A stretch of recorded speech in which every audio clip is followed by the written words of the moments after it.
Hi there, welcome to this video. Today I want to find the value of this expression. Here we have 5 divided by 5 divided by 5 divided by 5 again.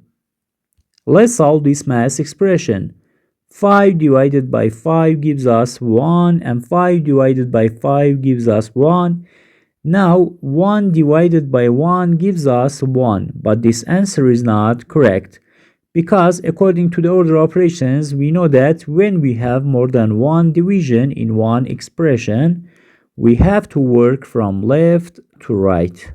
Now, 5 divided by 5 gives us 1, and 1 divided by 5 gives us 1 over 5.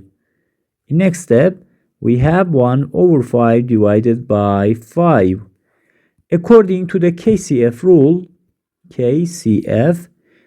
K stands for keep first fraction, C stands for change division to multiplication, and F stands for flip the next fraction.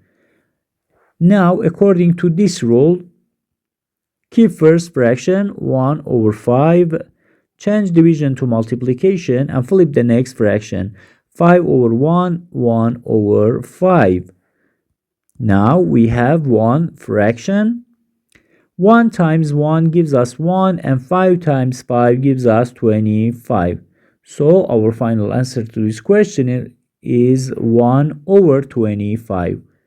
Thank you for watching.